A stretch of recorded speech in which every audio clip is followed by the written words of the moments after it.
We're out, we're doing a little bit of snowshoeing. We got hit with a nor'easter, so I decided to break trail to my deer stand. Today we're going to talk about the backcountry shovel. I'm going to give you a tip that's going to help save your back while you're using this shovel too. Don't go away.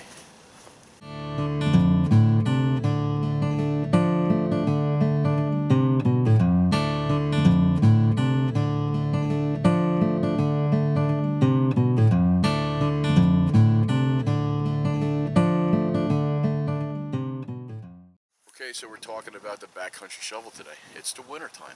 It's a great piece of gear that we should be carrying. Why? It helps us make a snow shelter. Okay, in the case of the Quincy Trench, or maybe we're making a regular Quincy hut. You can't say enough about when you're using a shovel because it's better than using your snowshoes, and we'll talk about that a little bit later. Today, what I want to talk about is, again, just very simply, reasons why we should carry it. First reason, shelter building. Second reason why we would want to carry this. We may have an area, like today, I went out to my deer stand, and I just want to clear an area out. I could pack it down, but I don't want to. I actually want to shovel it out. Plus, I'm making this video, and I want to show you this trick to help you with your back when you're using this, because these are not full-size shovels, obviously.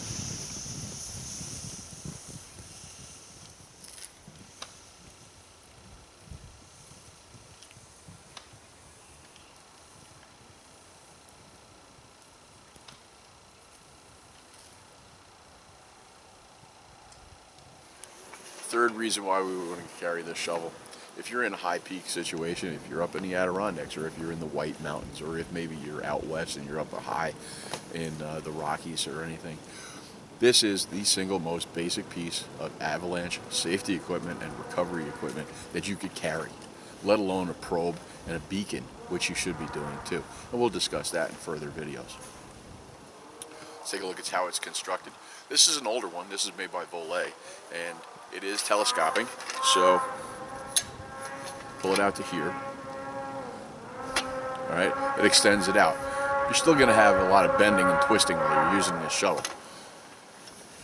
So we get down here, and if we're inside the Quincy, and we need to, we can actually take this off, and we can use it to hollow out on the inside of the Quincy as well, because obviously we can't swing the shovel around when it has its long handle on it. So,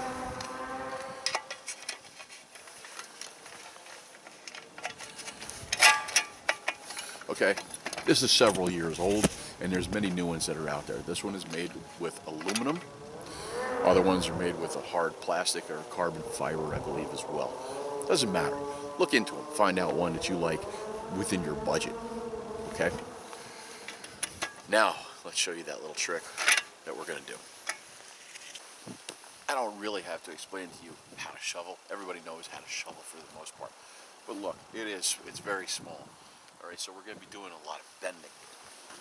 So here we are, and we're bending. All right, if we do that for a number of hours, obviously our back is going to hurt. So how do we combat that? Well, here's a little trick. Okay, if you're like me, a lot of times you want to practice your knots. So I'll carry around a 5-foot piece of rope, 6-foot piece of rope, so I can practice my knots. That's one good little tip for you too. So the other thing is when you take that rope, basically what we're going to do is we're just going to take our shovel, and here at the bottom of the shovel, we're going to tie a clove hitch. Just going to make an overhand knot over the top of it. And that's going to be the end of it. Now, flip it around.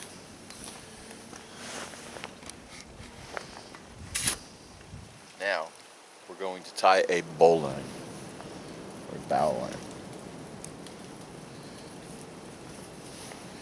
Okay, make that big enough so that if you're wearing mitts, you can actually put your mitt through there. Okay? Now we simply shovel.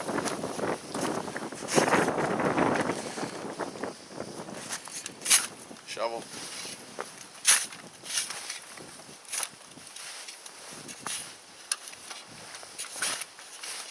So there you have it.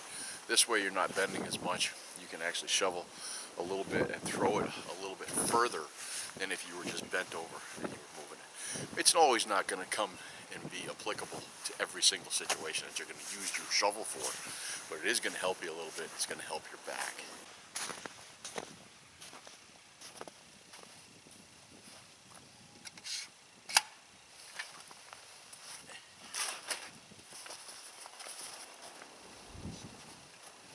Okay, so let's talk about using snowshoes as shovel. You can use your snowshoes as shovel, provided that most of the time that you have the right conditions and the snow isn't falling through the webbing. And second of all, I don't know if you've ever actually tried to shovel with your snowshoes and make something constructive like a Quincy, but it sucks. Okay, plain and honest, it sucks. If you're gonna do it though, at least do it the right way, and do it the way that I just showed you, using the rope on the shovel, except use the binding in the back.